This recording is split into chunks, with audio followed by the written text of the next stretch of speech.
mean heights of men and women.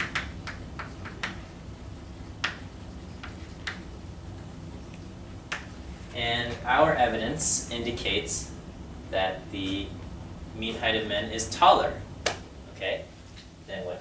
Okay. Let's write this.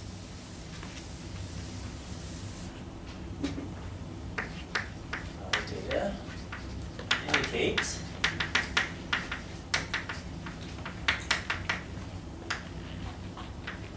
the mean height of men is taller than the mean height of women. Yes? So does this mean that if we were to take a sample and then 95, let's say we take 100 samples, so 95 out of the 100 times, the average height of men would be 2.56 and 7.94 taller than the average height of women?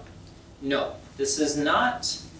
This is a confidence interval for mu1 minus mu2.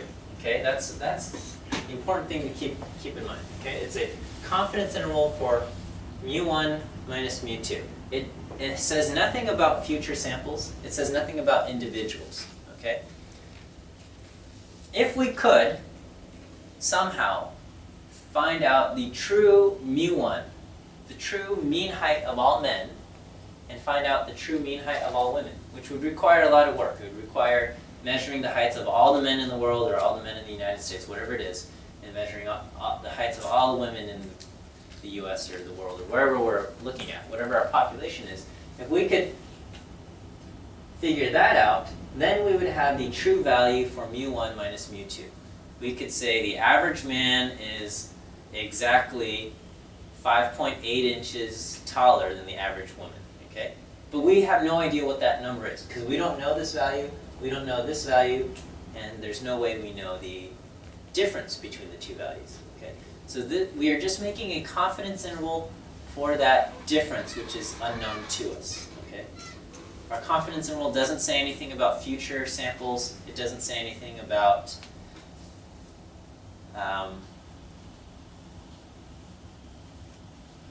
I don't know, anything else, okay? If you want to talk about future samples, or if you want to talk about individuals and things like that, the thing you are looking for is what we call a prediction interval, okay? And we don't cover prediction intervals in this class, okay? But that stuff does exist, okay? But there's more math involved there, and we're not going to cover it in this class, okay? Prediction interval, if you're interested. And that talks about future samples and future things like that. Yeah, this is specifically about the values in the population, the parameters of the population. Okay. All right, I want to point something out here, okay? What if I had labeled, so I labeled the sample of men, sample 1, and the sample of women, sample 2, okay?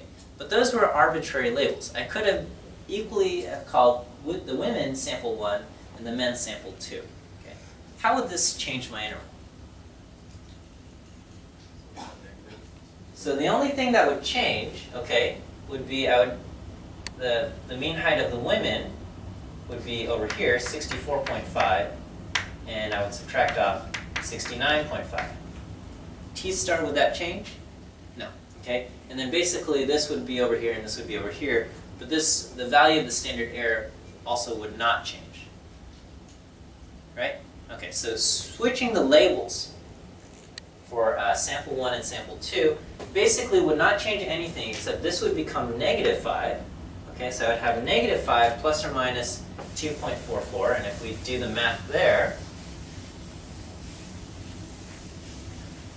our confidence interval would just become -7.44 to -2.56. Okay, so all it does is really just change the sign here. Okay. So how would our interpretation change? Yeah, okay, so then what we would say here is that I am 95% confident that the mean height of women is between 2.56 and 7.44 inches shorter than the mean height of men. Okay? So it's essentially saying the exact same thing. Okay? As it should, because we're looking at the exact same data. All right? So in one case, we're just saying the men are taller than the women, and in the other case, we're saying the women are shorter than the men. All right? So those are the same things, and it's just from which perspective you're looking at, and but your answers, nothing really changes. The sign changes, and because now you're calling sample 1 the women and sample 2 the men, technically your statement changes to, we're talking about the mean height of women is between 2.56 and 7.44 inches shorter than the mean height of men. I'm still thinking about two samples coming from two populations. Mhm. This seems to be just giving you a comparison between means, but it's not really telling you whether these samples are coming. Because couldn't we just do this analysis to compare, for example, like an intervention and control group?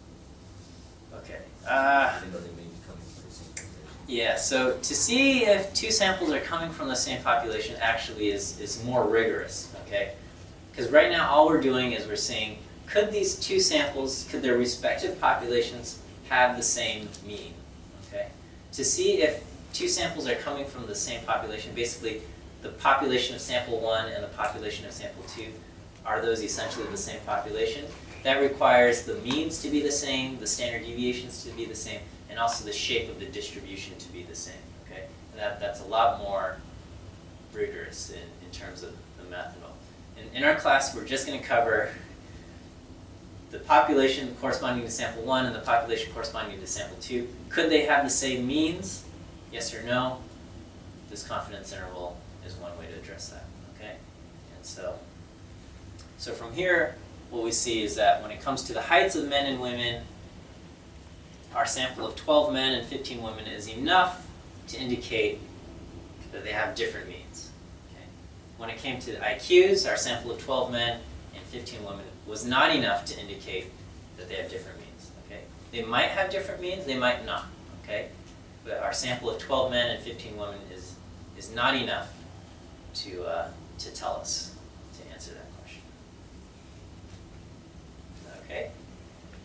All right, let's take a short break, maybe 10 minutes, and then